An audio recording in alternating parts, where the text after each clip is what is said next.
The stars above the Tyrrhenian homeworld had never looked so cold. Counselor Veth stood at the wide observation window of the Alliance Command Tower and watched the night sky. Somewhere out there, beyond the reach of his eyes, 3 full Tyrrhenian battle fleets were dying. He could see nothing from the surface. But the reports kept coming in, one after another, each one worse than the last. He read them in silence. His long blue fingers trembled as he held the data tablet. The 3rd Fleet had just gone silent. 1,200 warships. Gone in less than 2 hours. The Vorkai Empire had come without warning 3 weeks ago. They had arrived through the outer edge of the Tyrrhenian star system like a slow black tide. Thousands of ships, heavy cruisers, siege platforms, carrier vessels that stretched for kilometers. The Tyrrhenian Alliance had fought back immediately. They had believed they could stop the invasion. They had good ships, trained crews, years of military preparation. They had believed all of that would be enough. It was not enough. The Vorkai did not fight like other species. They did not hold back. They did not negotiate. They did not send warnings or make demands. They simply arrived and they destroyed everything in front of them. Their weapons burned through Tyrrhenian shielding like it was nothing. Their formations moved in ways that no Tyrrhenian military mind had predicted. Their ships took damage and kept coming. The Vorkai were brutal, patient, and completely without mercy. Veth turned away from the window and walked back to the central command table. The room was full of officers and aides, all of them speaking in low, tight voices. Maps of the star system glowed on every screen. Red markers showed Vorkai fleet positions. There were so many red markers, they were getting closer. General Thar, the head of Tyrrhenian defense, walked up to Veth. The general's gray skin looked pale. His 4 eyes were dark with exhaustion. "Counselor," Thar said quietly, "the 3rd Fleet is gone. We have confirmation. Admiral Yevon's command ship was destroyed 40 minutes ago." Veth closed his eyes for a moment. Admiral Yevon had been a friend, a good officer. He had served the Alliance for 30 years. "How long do we have?" Veth asked. "Before they reach the inner planets." Thar paused. 7 days. Maybe 8 if they slow down to consolidate. But they have not slowed down yet. What forces do we have left? Patrol ships, defense platforms around the homeworld, some reserve cruisers. Nothing that can stop what is coming. Thar's voice was flat, not giving up. "Just being honest. Counselor, we need help. We cannot win this alone." Veth already knew that. He had known it for days. The question was where the help would come from. The Tyrrhenian Alliance had allies, neighboring species, trading partners. He had sent requests to all of them. Some had responded with sympathy. Some had not responded at all. None of them had ships to spare. None of them were willing to enter a war against the Vorkai Empire. The Vorkai were feared across 40 star systems. No one wanted to stand in their path. That left one option. An option that every member of Veth's council had argued against. An option that Veth himself had hesitated over for 2 full days before accepting there was no other choice. The Deathworlder broadcast. The galaxy used the word Deathworlder to describe species from extreme environments, planets with crushing gravity, toxic atmospheres, dangerous radiation, constant predator pressure. Species that evolved on such worlds were different. Physically harder, more aggressive, more tolerant of pain and damage. Most Deathworlder species were considered unstable by galactic standards. Some were violent, some were territorial. They were not the kind of neighbors most civilized species wanted. But right now, Veth needed warriors. Not diplomats, not trading partners. Warriors. There was a small cluster of known Deathworlder species within reasonable signal range. The Kreth, the Valdun, the Burning Hands of Serath. And on the far edge of that cluster, almost too distant to be worth including, a young species from a single wet planet orbiting a yellow star. A species that had only reached space in the last few hundred years. A species that most of the galaxy considered minor and unimportant. Humans, Earth species. Carbon-based bipeds from a world called Earth. A world with high gravity compared to most inhabited planets, a chaotic biosphere, extreme weather, and an evolutionary history of constant predator competition. They had reached space recently. They had a small presence in the outer systems. They traded occasionally with a few alien species. Most galactic records on them were thin. The Tyrrhenian intelligence files on humans were barely 3 pages long. Veth had read those 3 pages 4 times. The humans were aggressive, that much was clear. Their history was full of war. They had nearly destroyed themselves several times with their own weapons. They were passionate, unpredictable, and according to one Tyrrhenian diplomat who had met them in person, deeply unsettling to be around. Something about the way they moved. Something about the look in their eyes. The diplomat had written that humans seemed to always be watching everything at once, like prey animals that had become predators and never forgotten what it felt like to be hunted. Veth did not know if humans had warships capable of helping. He did not know if they would respond. He did not even know if they would understand the signal in time. But he had no other options left. He gave the order. The broadcast went out on all known Deathworlder frequencies. It was simple. A location signal. A marker for Tyranian space. A single message in 7 languages, including the basic galactic trade language that humans were known to use. The message said only, Tyranian Alliance under attack. Seeking warrior species. All aid welcome. Coordinates attached. An SOS sent to the most dangerous creatures in the known galaxy. And then Veth went back to the window and watched the cold stars, and waited to see if anyone would answer. The signal reached Earth 14 hours later. It came in through the deep space relay station at the edge of the solar system. A routine monitoring AI flagged it within seconds and pushed it up through 3 levels of automated filters before it landed on the desk of Dr. Tusa Cho, senior analyst at Earth's Deep Space Communications Office in Seoul. Sina read it twice, then she read it a 3rd time. She pulled up the origin coordinates, cross-referenced the sender frequency against the known alien contact database, and confirmed the identification. Tyranian Alliance, a mid-tier civilization about 60 light-years away. Peaceful traders, no history of conflict with Earth, no previous distress contact. She reached for her comm unit and made a call to Bo that went up 4 levels of command in under 10 minutes. Within the hour, the message had reached the office of Earth's Secretary of Defense. Within 2 hours, it had reached the emergency session of the Global Security Council. The council chamber was deep underground.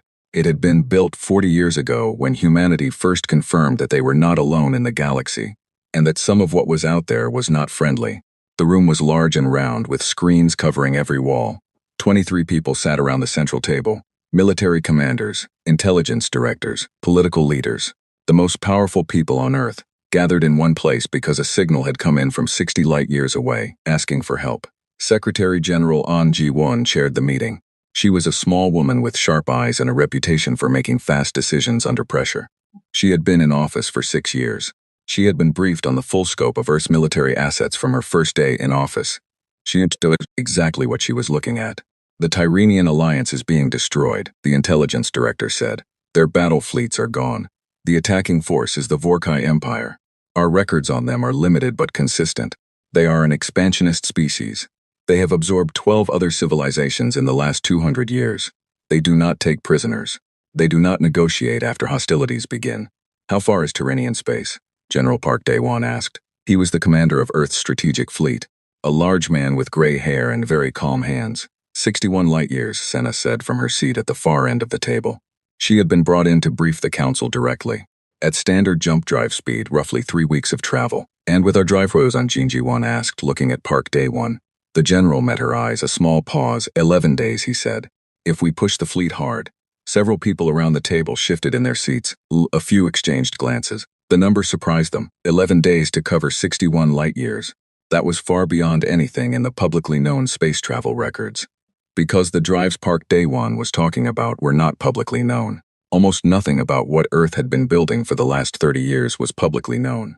Secretary General An Ji-won looked around the table, at the military commanders, at the intelligence directors, at the political leaders who were still catching up to what was being implied. The Tyranians sent this to Deathworlders, she said quietly. They sent it to warriors. They sent it to us because they are desperate and they have nothing left. She paused. The question before this council is whether we answer. The room was quiet for a long moment. Then General Park Dae-won placed both hands flat on the table. We answer, he said. No one disagreed. The base had no name on any public map. It sat at the L4 Lagrange point between Jupiter and the Sun, hidden from casual observation by a rotating electromagnetic scatter field, and the sheer distance between it and anything humans regularly flew near. From the outside, if you happened to be close enough to see it, it looked like a loose cluster of asteroids. Dark rock. Nothing interesting. Inside it was something else entirely. Admiral Kim Soo-yeon had commanded this base for 7 years.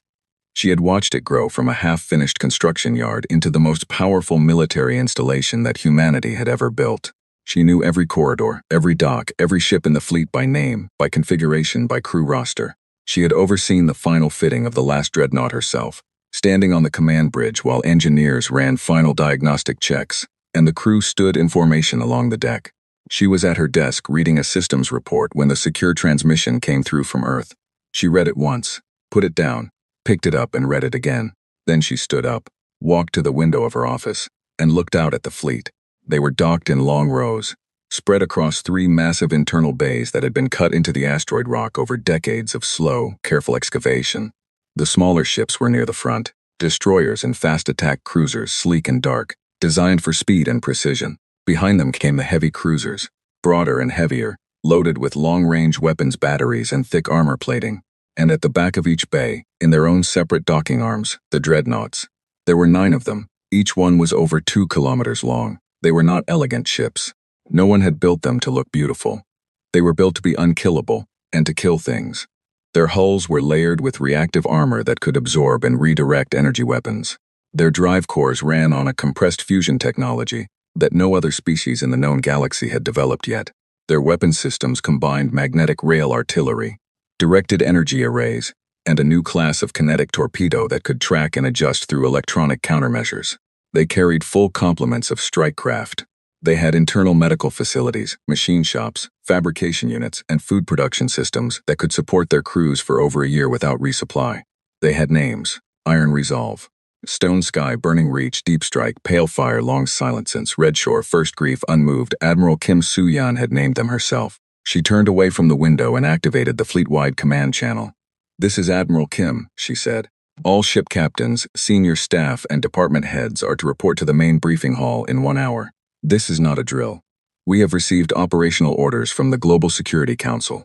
Begin pre-departure checks on all vessels. I want full readiness reports on my screen in 40 minutes. She closed the channel and began pulling on her uniform jacket. For 7 years she had commanded a fleet that had never fired a single shot in actual combat. A fleet that had trained constantly, run simulations endlessly, pushed every system to its limits in practice runs that the rest of humanity never knew about. A fleet built for a war that had not come yet. It was coming now, just not the war anyone had planned for. The briefing hall held 400 people. Every seat was taken and officers stood along the walls. The room was very quiet as Admiral Kim walked to the front and pulled up the star chart on the main display. 3 days ago, she said, the Tyrrhenian Alliance broadcast an SOS on all Deathworlder frequencies. Their military has been destroyed. They are being invaded by the Vorkai Empire. They asked for help from any warrior species in range. She paused. The Global Security Council has authorized a response. We are the response. The room stayed quiet, but the quality of the quiet changed. It became heavier, more focused. Our mission, Kim continued, is to transit to Tyrrhenian space, engage the Vorkai fleet, and remove them from the star system by whatever means necessary. We are not going as advisors. We are not going as observers. We are going as a combat fleet, and we will fight. She pulled up the known data on the Vorkai Empire. Ship counts, estimated weapon types, battle records pulled from galactic intelligence sources. The Council's intelligence teams had spent the last 36 hours pulling together everything they could find. The Vorkai have defeated every species they have gone to war with, Kim said. They are experienced fighters. Their ships are well armed. Based on their combat record, their tactics rely on mass numbers, heavy forward pressure, and the psychological effect of a fleet that does not stop advancing no matter what losses it takes. She let that information sit for a moment. We have studied their tactics, she said. We understand them, and we have something the Vorkai have never encountered before. She did not finish that sentence. She did not need to. Everyone in the room already knew what she meant. We depart in 18 hours, Kim said. Use the time well. Dismissed. Commander Park Ji-ho was the captain of Iron Resolve, the lead dreadnought of the fleet. He was 39 years old, originally from Busan, and had spent 18 of those years in the Space Navy. He was not the oldest captain in the fleet. He was not the most decorated. He had been given command of Iron Resolve because Admiral Kim had evaluated every captain in the fleet and decided that he was the best at the specific thing that mattered most in combat. Staying calm when everything was going wrong, and making clear decisions in the middle of chaos. He walked the full length of his ship after the briefing. He did this sometimes when he needed to think. Iron Resolve was 2 kilometers long, and walking it end to end took almost an hour. He passed through the crew decks, the weapons bays, the engineering sections, the strike craft hangars, where the small attack ships sat in their launch racks like seeds waiting to be scattered. He stopped at the forward armor section and put his hand flat against the inner wall. On the other side of that wall, 3 meters of layered composite and reactive plating separated him from open space. He thought about what was waiting at the end of this journey. A species fighting for its survival. A fleet that had already destroyed 1,200 enemy warships and still lost. An enemy that had never been turned back once it committed to a target. He thought about his crew. 840 people on this ship alone. Across the full fleet, more than 30,000 men and women who had trained for years for exactly this kind of moment. He walked back to the command bridge and sat in the captain's chair and began reviewing his battle station assignments. 18 hours later, the fleet moved. The docking clamps released one by one, and the ships of Earth's secret fleet emerged from the asteroid base in long, slow formations. First the destroyers, slipping out in tight groups. Then the cruisers, heavier and more deliberate. Then the dreadnoughts, massive and dark against the stars, their drive cores building to transit power. The glow of their engines lit the space around the base like 9 slow-rising suns.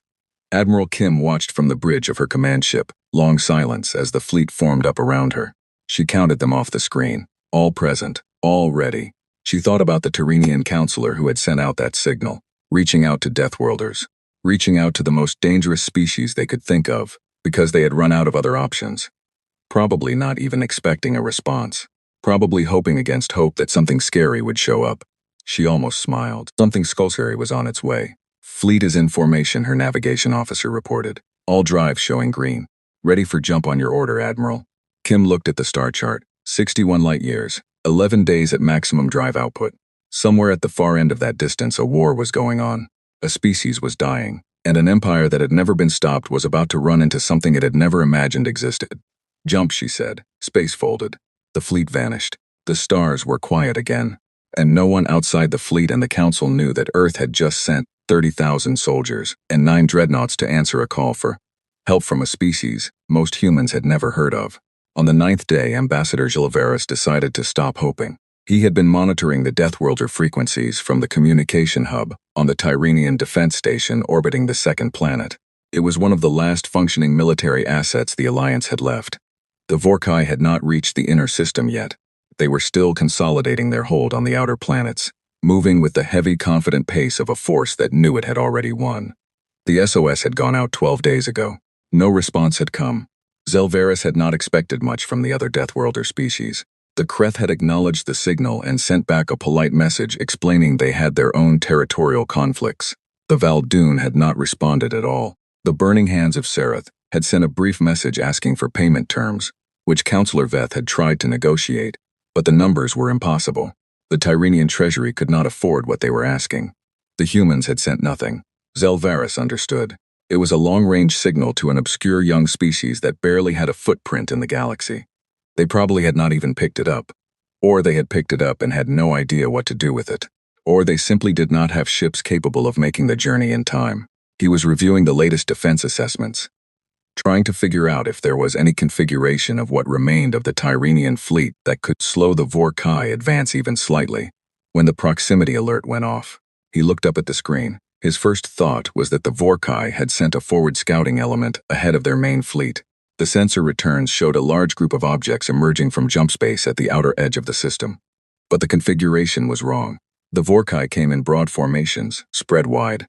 These objects were coming in close together, tight, disciplined, and there were a lot of them. The identification system was struggling. It was pinging the incoming vessels against every known alien ship profile in its database and finding nothing that matched.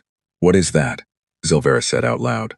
His sensor technician, a young Tyrrhenian named Voss, was bent over his station with all 4 eyes wide. His fingers were moving fast across the controls. "Unknown configuration," Voss said. 53 distinct vessels. Drive signatures do not match any known species profile. He paused. "They are very large, larger than our heavy cruisers. Some of them are much larger than our heavy cruisers." Zelveris leaned forward. "Are they broadcasting anything?" "Checking." Voss worked for a moment. "Yes. Low-band broadcast on galactic trade frequency." He looked up. "It is in trade language, it says. This is the Earth fleet. We received your signal. We are here. Please respond on this channel." Zelveris sat very still for a moment. Then he grabbed the communication handset. "Earth fleet," he said carefully, his trade language coming out slow and precise. "This is Ambassador Zelveris of the Tyrrhenian Alliance. We read you. We did not expect a response. Who are you? What are you?" The answer came back after a short delay. The voice was calm, clear. The trade language was accented but understandable. "Ambassador, this is Admiral Kim Su-yeon, commanding the Earth Strategic Fleet. We are human. You sent an SOS to Deathworlders. We are answering it. Can you give us a full tactical briefing on the enemy fleet's current position?" Zelveris found that he had no words for a moment. He had read the thin intelligence file on humans. He had seen the description of a young species, limited space presence, no known military fleet of significance. He had included them in the broadcast almost as an afterthought. He had never genuinely expected a response, and even if he had expected a response, he had not expected this. 53 warships, unknown configuration, drive technology that had crossed 61 light-years in 11 days. He looked at Voss. Voss looked back at him. Neither of them spoke. Ambassador? The human admiral's voice came again. Patient. Steady, we do not have a lot of time. Where is the enemy fleet? Zelvaris cleared his throat and began transmitting everything he had. On the bridge of Iron Resolve, Commander Park Jiho studied the tactical display as the data came in from the Tyranian ambassador. The picture was not good. The Vorkai had taken the outer system completely. Their main fleet was gathered around the fourth planet, a gas giant, where they appeared to be using the orbital fuel extraction infrastructure to replenish their ships. They had forward patrol units spread across the middle system. Their total force count, based on the Tyranian records, was somewhere between 1,800 and 2,000 warships. Park's fleet numbered 53. He had been in enough tactical training sessions to know what the raw numbers looked like. Against almost any other fleet in the galaxy, 53 ships against 2,000 would have been a massacre. But Admiral Kim had not come to this system to fight a war of numbers. She had come to fight a war of technology and shock. He pulled up the Dreadnought specifications on his screen and went through them one more time, not because he needed to. He had memorized every number. He did it because it helped him think. The main rail artillery on a Dreadnought could fire a kinetic projectile at a velocity that would punch through any known alien ship armor in a single hit. The directed energy arrays could saturate a target zone fast enough to overwhelm standard shield regeneration. The reactive armor on the hull had been tested against every weapon profile in Earth's intelligence database, and had performed above expectations on every test. The drive cores gave them speed and maneuverability that ships this size should not have had. And then there were the torpedoes. The Mark 7 Hunters, 60 per dreadnought, each one a semi-intelligent weapon that could track, adjust, identify countermeasures, and change course mid-flight. The Vorkai had electronic jamming systems, according to the intelligence files. Those systems would do nothing against the Mark 7. Park closed the specifications and looked up at his bridge crew. They were focused, calm, exactly as trained. Every station manned, every system reporting green. The crew of Iron Resolve was 200 of the best people Earth's Navy had produced in the last decade. They were ready. He could see it in the way they held themselves. He opened the channel to Ambassador Zelvaris. Ambassador, Park said, we want to help your defense forces coordinate during the engagement. Can your remaining ships respond to orders? Can they hold position when asked? Zelvaris answered with a slight hesitation. Our remaining vessels are patrol class and defense platforms. They are not combat capable in the conventional sense against Vorkai warships, but they can hold position and they can follow orders. Good, Park said. We want them behind us, far behind us. They should not engage the enemy directly. Their role is to provide sensor coverage and to pick up any debris or escape pods after the fight. Another hesitation. After the fight, Zelvaris repeated slowly. Yes, Park said simply. Commander, Zelvaris said carefully, I appreciate your confidence, but I need to be clear about what you are facing. The Vorkai fleet numbers almost 2,000 warships. They have already destroyed 1,200 of our best vessels. I do not want to give my people false hope. Park nodded at the screen even though the ambassador could not see him. Ambassador, I understand. I am not giving you false hope. I am telling you what is going to happen. He paused for a moment. The Vorkai have not met us before. They do not know what our ships are. They do not know what our weapons can do. We have studied their tactics and their technology and we are prepared for both. This will not be a fair fight. No, Zelvaris agreed. Against 2,000 ships, it certainly will not be. I meant it will not be a fair fight for them, Park said. The channel was quiet for a long moment. Then Admiral Kim's voice came over the fleet-wide command channel, smooth and unhurried. All ships, this is the Admiral. We are moving to engagement range, standard Delta formation. Dreadnoughts to the front. Cruiser wings take flanking positions. Destroyers hold back for intercept duty. Strike craft remain in the bays until called. We move in 30 minutes. She paused. This is what we built this fleet for. Remember your training. Trust your ships. Trust the person at the station next to you. She paused one final time. Earth is watching. On 53 bridges across the fleet, 30,000 human beings checked their stations one last time and made themselves ready. The fleet began to move forward. Ahead of them, the red markers on the tactical display showed 2,000 Vorkai warships, unaware that something was coming for them that their empire had never imagined existed. High Warlord Grax of the Vorkai Empire did not worry about surprises. He had fought in 9 conquest campaigns over 30 years. He had seen every tactic that the weak species of this galaxy used when they were desperate. They formed defensive lines. They tried to protect their population centers. They sent envoys asking for peace. They broadcast signals to whatever allies they had. Grax had faced all of it. He had crushed all of it. The Tyranians had been no different. Their fleets had been brave. Their commanders had been intelligent. None of it had mattered. He was standing on the command deck of his flagship, the Undying Wrath, reviewing the fuel replenishment status when his sensor commander came to him. "Warlord," the sensor commander said, "we are picking up a fleet emerging from the outer system edge." Grax turned slowly. "The Tyranians have no fleet left. Not Tyranian ships, Warlord. Unknown configuration, 53 vessels. They are moving inward." Grax walked to the sensor display. He looked at the incoming vessels for a long time. The profiles were unfamiliar. The drive signatures were unlike anything in the Vorkai intelligence database. But 53 ships. Against nearly 2,000, he almost laughed. "Mercenaries?" he asked. "Possibly. They are broadcasting on Tyranian frequencies. We cannot identify the species." "It does not matter," Grax said. "Whoever they are, they made a very foolish decision today. Put 200 ships on an intercept course. Use the 2nd Attack Division. Destroy them and then get back to the refueling schedule." "Yes, Warlord." Grax walked back to his refueling reports. He did not think about it again. Admiral Kim watched the Vorkai intercept force form up on the tactical display. 200 ships moving toward them in a standard Vorkai assault spread. Wide formation, fast advance, exactly as the intelligence files had described. She had been waiting for this. "All dreadnoughts," she said over the command channel. "Weapons free on my mark. Rail artillery priority targets are their heaviest forward ships.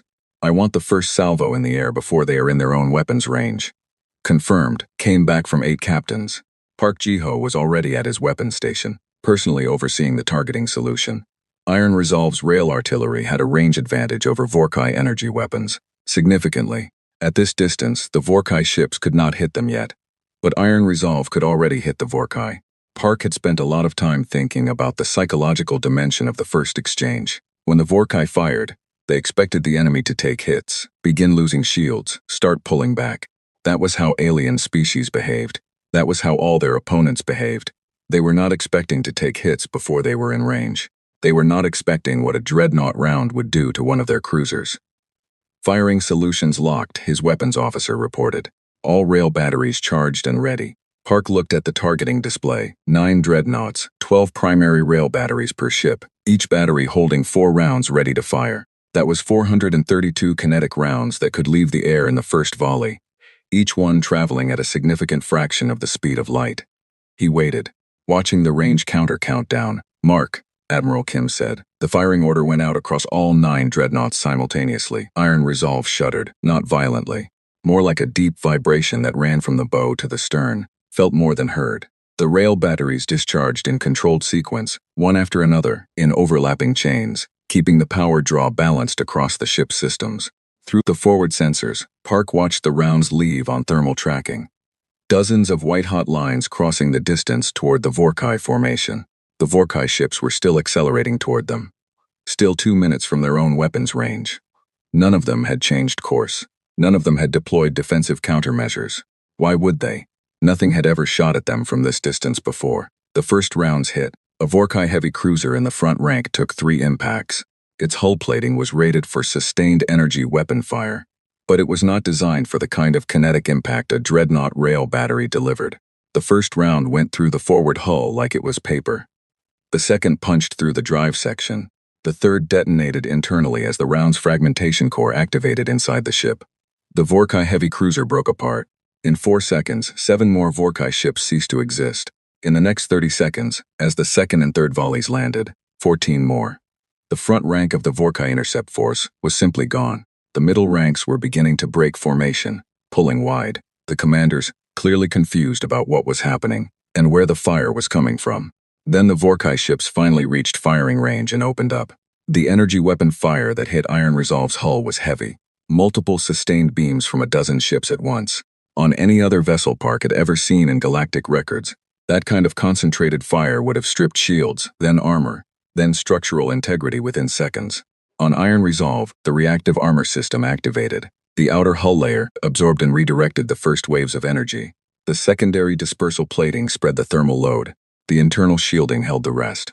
Park felt the ship shake. Warning lights came on in several systems. A minor power fluctuation in one weapons bay. Some armor degradation in the forward starboard section. But Iron Resolve did not slow down. It did not pull back. It kept moving forward into the fire and kept shooting. Damage report, Park said.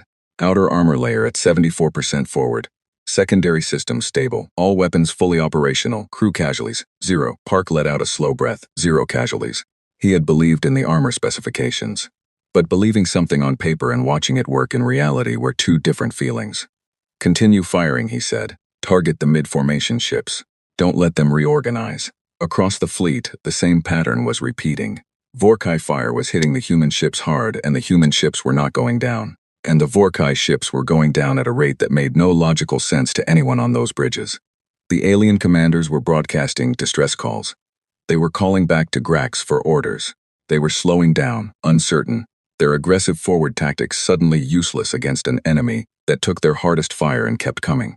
Then Park launched the Mark 7 torpedoes, 60 from Iron Resolve alone, multiplied across all 9 dreadnoughts, 540 torpedoes in the air at once, each one a semi-intelligent hunter, programmed with the energy signature of a Vorkai drive core. The Vorkai had jamming systems, standard military-grade electronic countermeasures used by almost every spacefaring species in the known galaxy. The jamming systems activated immediately. Against normal torpedoes, they would have worked. Most torpedoes used simple guidance systems that relied on fixed targeting locks which could be disrupted.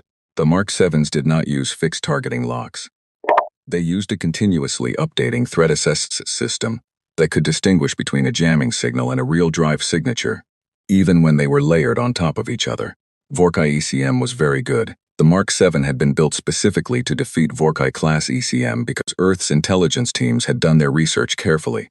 The torpedoes adapted, curved, found their targets. In the next 2 minutes, 63 Vorkai warships were destroyed. The intercept force that had numbered 200 ships was down to 81. The 81 that remained were pulling back, breaking off. Something that Grax's forces almost never did. The Vorkai had a reputation across the galaxy for advancing no matter what, for accepting losses without breaking. They were breaking. Back on his flagship, High Warlord Grax was receiving reports that made no sense. His sensor commander was reading out numbers in a voice that had gone tight and strange. The intercept force was retreating. 119 ships gone in under 10 minutes. The enemy fleet of 53 ships had taken fire from 200 Vorkai warships and was still intact, still advancing. What species are they? Grax demanded. Still unknown, Warlord. We have no record of their ship type anywhere in our database. Find out, Grax said. His voice was quiet now. The almost law from earlier was completely gone. His sensor commander worked for a moment, pulling transmissions, running identification algorithms. Warlord, he said finally. The intercept force managed to capture part of a communication signal between enemy ships before their encryption engaged. We have identified the language. He paused. It is human. They are from Earth. Grax stared at him. Humans, he said flatly. Yes, Warlord, the young species from the Sol system, the Deathworlders. Grax looked back at the tactical display, at the 53 unknown ships that were still advancing, at the gap in his battle line where 119 of his warships used to be. He was a man who had not felt real uncertainty in 20 years. He felt it now. Recall the main fleet, he said. Full combat formation. All of them. If 53 human ships had just destroyed 119 of his warships in 10 minutes, then the full Vorkai fleet of 2,000 ships needed to deal with this right now before the situation got worse. It was exactly what Admiral Kim had been waiting for. She watched the main Vorkai fleet begin to move, and she felt something settle into place in her chest. The confidence of a plan working exactly as designed. All ships, she said over the fleet channel. Phase 2. Draw them out. The human fleet began pulling back slowly, moving toward a specific set of coordinates deep in the outer system that they had already laid as a tactical kill zone. A place where the local gravity gradients and debris fields would break the Vorkai's wide formation advantage and funnel them into ranges where every human weapon system worked best. The Vorkai followed. They were angry. They were confused. And they were chasing 53 ships with nearly 2,000. They did not yet understand that they were not hunting. They were being hunted. The kill zone had been named the Drift. It was a region of the outer Tyrrhenian system, where an ancient planetary collision, millions of years ago, had scattered enormous chunks of rock and heavy metal across a wide belt. The debris was dense in places, thin in others, threaded through with gravitational currents from a pair of minor brown dwarf remnants that made navigation unpredictable for vessels using standard autopilot. Human ships had been programmed with the full sensor map of the drift before they left Earth. The dreadnoughts could move through it cleanly, quickly, using the debris as cover. For a Vorkai fleet using wide attack formations, the drift was a nightmare. Admiral Kim watched the tactical display as the Vorkai main fleet entered the zone's outer edge. Just as her modeling teams had predicted, the wide formation immediately began to compress. Ships pulled inward to avoid debris impacts. The flanking wings fell behind as pilots had to navigate around dense rock clusters. The coherent front line that made Vorkai tactics so devastating started to break apart into smaller, uncoordinated groups. Now, Kim said, the human fleet stopped retreating. It turned. All 53 ships reversed course simultaneously and came back through the debris gaps at full drive power. The dreadnoughts led, their massive hulls threading between rock formations that should have been impossible for vessels of their size, moving with a precision that spoke to months of navigation training in simulated drift environments. The cruiser wings came in at angles from the sides, appearing between large debris clusters at distances the Vorkai commanders had not expected. The destroyers were already ahead, having slipped through narrow passages during the retreat, now behind parts of the Vorkai fleet and cutting off retreat paths. It was not a battle line. It was an ambush. A full fleet ambush, run by 53 ships against 2,000, in terrain that turned the Vorkai's numbers from an advantage into a problem. The lead Vorkai cruiser groups ran directly into the returning dreadnoughts at close range. Close range was worse for the Vorkai. At distance, their energy weapons could focus and sustain fire. At close range, the human ships could use their rail batteries on single targets with devastating effect, and the Vorkai could not concentrate enough beams to overwhelm the reactive armor before their ships were already being destroyed. Iron Resolve hit the first Vorkai cruiser group like a hammer. Park Ji-ho stood at the weapons station and worked alongside his crew, with a focus that left no room for anything except the next target. The ship shook with impacts. Warning tones sounded and were answered and silenced. The rail batteries fired in sequence, tracked and reloaded, a mechanical rhythm that his crew had practiced 10,000 times in simulation, and was now performing in reality without error. A Vorkai heavy cruiser swung in from the port side, its full battery turned toward Iron Resolve, pouring energy into the hull in a concentrated stream. Armor readings dropped in the port forward section. Dropped again. The ship's damage control systems were compensating, shifting shield distribution, but it was taking real damage now. Strike craft, Park said. Bay 1 and Bay 2. Target the cruiser on our port side. The launch bays opened. 48 small attack craft came out fast, already on course, already targeting. They were not the most powerful weapons in the fleet. They were fast and precise. They went after specific systems on the Vorkai cruiser, not the hull, the sensor arrays, the communications antennas, the point defense turrets. In 30 seconds, they had stripped the cruiser of its ability to track, communicate, or stop the torpedo that Park then sent directly into its drive section. The cruiser broke apart in a long, slow explosion that lit the debris field orange for a few seconds before the cold of space swallowed it. Park moved on to the next target. Across the drift, the battle was going the same way on every front. The Vorkai were fighting hard. They were not a cowardly species. Individual commanders were making smart decisions, grouping ships, trying to recreate their formation advantages even in the difficult terrain. Some of their concentrated fire was punching through human shields and drawing real damage. 2 Earth destroyers had been hit badly enough to pull back from the engagement. 1 cruiser had lost a weapons bay. The fight was not clean. But the math was unrelenting. Every exchange that happened in the drift cost the Vorkai more than it cost the humans. The human ships were faster in the tight spaces. Their weapons had more range and more penetrating power.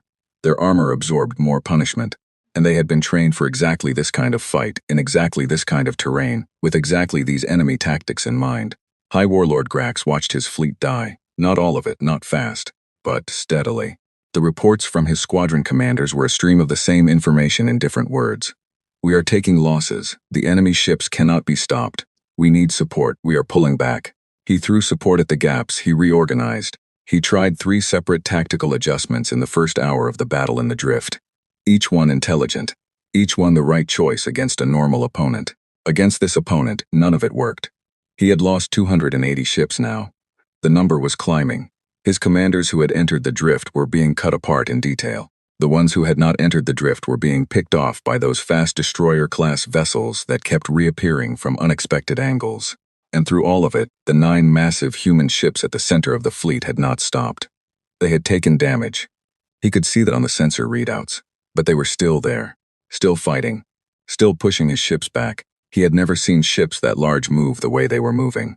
2 hours into the battle in the drift, Grax made a decision he had never made in 30 years of combat command. He called for a general withdrawal. The order went out across the Vorkai fleet. Pull back, disengage, regroup at the outer system edge. Some of his commanders made it. Others were caught by the destroyers before they could reach clear space. Others were hit by a final wave of Mark 7 torpedoes that Admiral Kim had been holding in reserve for exactly this moment, calculating that a retreating fleet that believed it was escaping would not be watching for the weapons coming in from the sides. When the battle was finally over, when the last Vorkai warship had either jumped away or been destroyed, the tactical display in Admiral Kim's command center showed 412 enemy ships destroyed. Another 218 badly damaged vessels had jumped away, unlikely to be combat-ready for months. The Vorkai fleet that had arrived in Terranian space with nearly 2,000 ships was down to roughly 1,000, and those 1,000 remaining were fleeing. Earth had lost 4 ships, 2 destroyers and 2 cruisers, destroyed in concentrated fire. 167 crew members had died. Kim received that number in silence and held it for a long moment before she moved on to the next order. She sent 2 fast attack cruisers to track the Vorkai withdrawal vector and confirm their destination. She ordered medical teams onto the damaged ships. She put engineering crews onto the cruisers that had taken heavy hits and needed immediate structural assessment. She put the dreadnoughts on low alert and ordered crew rest rotations. Then she opened a channel to Ambassador Zilveris. The Tyrrhenian command station was very quiet. Zilveris had watched the battle from the sensor screens, trying to understand what he was seeing. He had no frame of reference for it, no context. 53 ships had just dismantled a fleet that had destroyed 1,200 of the best warships the Alliance had ever built.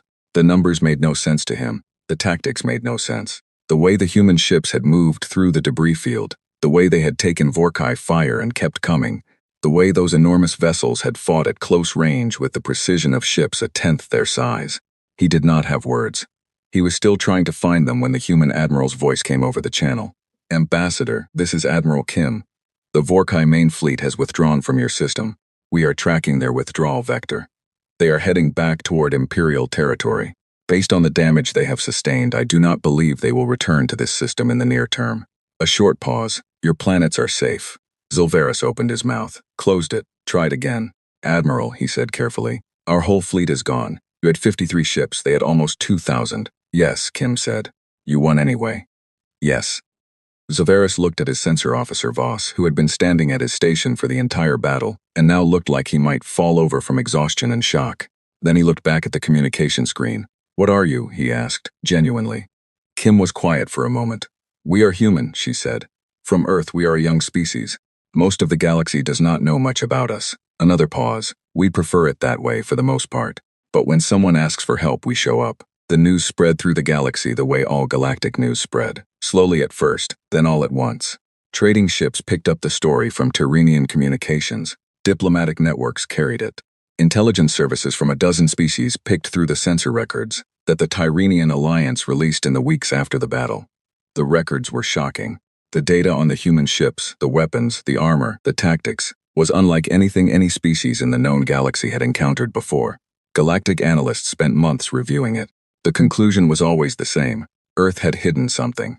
For decades, while presenting as a minor young species barely learning to navigate the outer stars, humanity had been quietly building a war machine that outperformed every other military force in the galaxy by a significant margin. A species from a death world, with gravity twice the galactic average, with an evolutionary history of constant predator threat, with a recorded civilization history full of war after war after war, with a biology that recovered from damage faster than most species could process it. A species that had looked at the hostile galaxy around them and decided, quietly, without announcing it to anyone, to make sure they were never the weakest thing in the room. The Vorkai Empire sent a formal diplomatic communication to Earth 3 months after the battle. It was the first diplomatic communication Earth had ever received from them. It requested a cessation of hostilities. Earth's government sent back a 1-page response that agreed to the cessation on the condition that the Vorkai Empire withdrew completely from all Tyrrhenian Alliance territory and paid reparations as determined by a Tyrrhenian court. The Vorkai agreed. They had not been given a choice that made any sense to refuse. Counselor Veth stood again at the observation window of the Alliance command tower. The stars looked different now, warmer. The Vorkai fleet had been gone for 2 weeks. The outer planets were being resettled. The defense stations were being rebuilt. There was a long, difficult, expensive road ahead for the Tyranian Alliance, and Veth knew it. But they were alive, the planets were intact. The species continued. He had a meeting scheduled for the following day with Admiral Kim, who was remaining in the system for 2 more months to ensure the Vorkai did not send any follow-up forces. He had prepared a list of questions for her: diplomatic questions, alliance questions, trade questions, questions about what kind of relationship the Tyranian Alliance and Earth might build going forward. He had one question he planned to ask before all the others. When he had sent that SOS, he had sent it to every Deathworlder species in range. The Kreth, the Valdoon, the Burning Hands of Sereth, the humans, all of them. He had not expected a response from any of them. He had sent the signal because there was nothing else left to do. Only one species had answered. He wanted to ask why. What had made them come when no one else had? What logic or value or calculation had led a young species 61 light-years away to launch their most powerful fleet into someone else's war? He suspected that when he asked Admiral Kim that question, she would not have a complicated answer. He suspected the answer would be very simple. He was right. When he asked, the next morning, sitting across a conference table from a small human woman with calm eyes, Kim looked at him for a moment and then she said, "Because you asked, and because it was the right thing to do." Veth sat with that for a long time after the meeting was over. Somewhere out in the galaxy, other species were updating their intelligence files on humanity, revising threat assessments, adding pages and pages to what had previously been a thin, unremarkable profile of a young Deathworlder species that no one had paid much attention to. From now on, people would pay attention. From now on, when an SOS went out in the dark between the stars, every species in the galaxy would wonder if this time again the humans would be the ones to answer it. And every species that had ever thought about starting a war of conquest would think very carefully about whether that young species from the high-gravity death planet had any reason to care about who they were attacking. The answer for any species unlucky enough to threaten the innocent was simple. Humanity always had a reason, and humanity always showed up.